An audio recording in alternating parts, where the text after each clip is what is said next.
You're listening to the One Man Show Network. Welcome to the MMA Fight Picks Podcast with your host, Aaron Weinbaum. Hey everyone, welcome to the MMA Fight Picks Podcast. I am your host, Aaron Weinbaum, and today I'm just going to recap a few fights. I think we got new ones for next week, UFC May 30th, I believe. It could be Tyron Woodley and Gilbert Burns. If you are on the Periscope, hopefully comments are working this week, so feel free to chime in, crack wise, ask questions, whatever it is you want to do. Thanks for the hearts already, and I will certainly answer any questions. If I don't get them right away, I'll see them in the comment box, and then I will get to them then. But, first things first, UFC 249. I'm going to start from the bottom of the card and work my way up on some of the fights I did pick. I did pick Bryce Mitchell to beat Charles Rosa. I didn't know he'd go for sisters. Oh my gosh, look at these hearts. This is wonderful. Thank you. That was impressive. I think this is Bryce Mitchell's time. Vincente Luque versus Niko Price. That was a rematch. Vincente wins again. I thought Carla Esparza looked good against Michelle Waterson. Carla is working her way right up there, back into contention. And it's weird that we're going to go back to this Claudia Gadelha fight. Why wouldn't she go back to like Joanna Jędrzejczyk or and do that fight? Of course, we had Alexia Oleinik and Fabricio Werdum. That one went about like I thought it would. Fabricio's off the stuff. Allegedly, he was on the stuff. I don't know, but he certainly looked like he had granddad bod, and Oleinik clearly won that. I'm not all about the split decision on that, but Alexia for sure won that fight. And then Anthony Pettis, Donald Cerrone. Donald looked better than I thought he would. They said he got robbed too, but I couldn't really tell who won that fight. Greg Hardy, Yorgan De Castro. I mean, geez. Yorgan looked good that first round. Greg Hardy, he just persevered. Apparently he was listening to Daniel Cormier's commentary, but I just wish they'd put him against a real fighter. They just did, and it was Volkov, I believe, but I don't know. They're trying to build this guy up for some reason. Calvin Guitar, Jeremy Stevens, I did think Calvin would win that fight. I didn't think Jeremy would miss weight, but, I'm not surprised that isn't happening, because of facilities. And then Ngannou Rosenstruck went exactly like I thought as well. I wish I would have bet on this card now, because as much as I like Rosenstruck, I saw Ngannou coming in there and just taking him out. You can't trade like you did with Alistair and not get put out by Ngannou. And gosh dang, I mean, lightning struck. I don't know where Rosenstruck goes from here. Maybe a fight with like Curtis Blades or somewhere. And then Henry Cejudo, Dominick Cruz. I think Cejudo retired at the end of the fight, and then he unretired. I'm not really sure, but, Henry I thought would win that fight. Was it an early stoppage? I'm not the guy to say. And I did think Gaethje would beat Ferguson, and I'm going to tell you why. I told you why a few weeks ago when I picked that fight.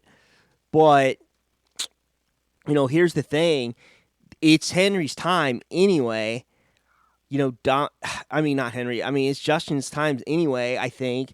He just got that style. As long as he's patient, he's going to get you. And he was patient, very, very patient. And then everyone's going to say, no, it has nothing to do with the weight cut. It has nothing to do with the weight cut. Tony's a wrestler. Tony cuts weight. Tony's cut weight his whole life. And that's what Chael told me. And I'm like, Chael, son, look, here's the thing. He cut weight his whole life and wrestled other guys that cut weight also. But Justin conserved himself, while Tony, for no reason, drained himself 2 weeks out from the fight to make weight. So if you think that didn't have anything to do with it, no scientists or anything like that, but I'm going to say that the weight cut probably had something to do with it.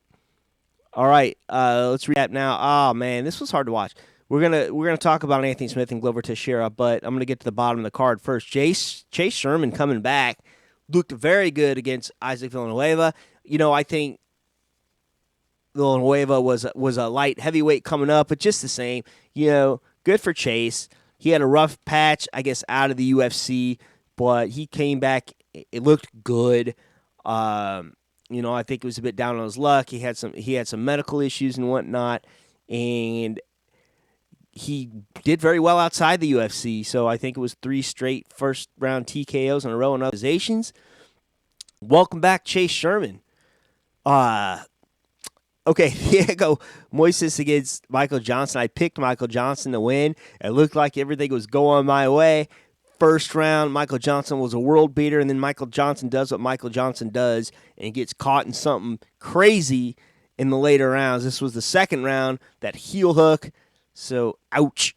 I thought Philip Lins was going to beat Andrei Arlovski. I was wrong there. Andre came back with a unanimous. Just a reminder, if you are on the Periscope, feel free to say hi and chime in, make a comment or whatnot. Ricky Simone defeats Ray Borg. I think they got that one right. It was a split decision. I think it was a split decision. Ricky Simone without the mullet defeating Ray Borg. Listen, there's going to be calls for him going back down to 125 pounds, Ray Borg, that is, but he can't make that weight. I thought he looked just fine at 135 pounds. Instead of planning later to go back to 125, why shouldn't he just build himself up to 135 and be done with it? Like I said, I'm not a doctor. I'm not a scientist. I'm not a weight cutting specialist. I'm not the great Mike Dolce, as it were. So let's hear. Drew Dober and Alexander Hernandez. So Drew Dober, I don't ever give this guy his due. I thought Alexander Hernandez would come back, and Drew Dober just, golly, knocked him silly in round 2, to the point where they had to stop the fight. So I think Drew is a real up-and-comer. Why don't we want to see I'd like to see a Drew Dober and maybe a Dan Hooker. Why not? Or, he did call for Al Quinta before. Why not Al come back? Yeah.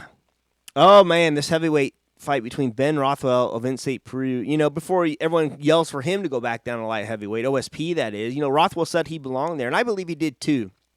And when I picked this fight, I picked Ben Rothwell to win, not so much because of skill and size or anything else, really. It was because OSP has been fighting lightweight or light heavyweights, 205 pounders, and Rothwell did the right thing. He leaned on him, he grinded on him, he made him tired. He made OSP really feel that weight, and that wore him down a little bit. It was a split decision. I do believe it was the right one, though. I do believe Ben did win that fight. So yeah, and I hope OSP comes back and he's used to this heavyweight thing, and I think he will. He'll get used to it. You just don't know until you know. You got Ben Rothwell weighing every bit of 165 pounds, so I like OSP at heavyweight, and I hope he sticks with it, and I really hope something from him, at that weight class. Glover Teixeira, Anthony Smith, okay? Anthony Smith looked like Anthony Smith in round 1. I picked Anthony Smith to win this. I even said to myself, even though he did have a title fight against Jones, I did not take him serious until Alexander fight, where he really pulled off that submission. And then it looked like I was right. Round 1, I thought Anthony Smith was the world beater. And then round 2 comes along, toward the end. Glover starts gaining on him. And then round 3 comes along, and Glover starts pummeling him. And then round 4. And I didn't think it should have went to a round 5. I even heard John Halkeman say, he was on the other side. He was Glover's coach. Had it been his fighter, he would have stopped that in its tracks. So, yeah, that's hard. That's tough to say. I don't know what these guys do or don't do, but I think it should have been stopped. I don't know. You might not be the same after that fight. It's kind of like Ngannou wasn't quite the same after that first Stipe fight for 2 fights, and then all of a sudden he came back. I think Anthony Smith's going to have a little bit of adjustment period. He just had something traumatic happen in his life. Someone broke into his house, and that was a full-on fight apparently, and the guy was kind of a credentialed wrestler, probably on the happy stuff, the drugs or whatnot, and Anthony, it was a real fight. And so, I don't know. And on top of that, add the empty arena, and I'm not just saying that, because everyone had to fight in the infantry. Sure, I get it, but Anthony Smith had a little bit of extra baggage come into that fight, and I wish they would have stopped it. The guy got his teeth knocked out. He got his bell rung. And, Glover, if you found the fountain of youth here, share it with us. Share the fountain of youth with us, please, because you look great, my friend. You really, really did. Okay, next up. Oh, yes. Saturday's fight card. Alistair Overeem versus Walt Harris. Walt Harris coming off this tragic thing with his daughter recently. Anaya, found dead on her way back to college. That hit close home to me because I have a 20-year-old daughter. My daughter's a year older than his. Same deal. She goes back and forth to college. I worry about her all the time. Goodness, and to deal with that, I can't imagine.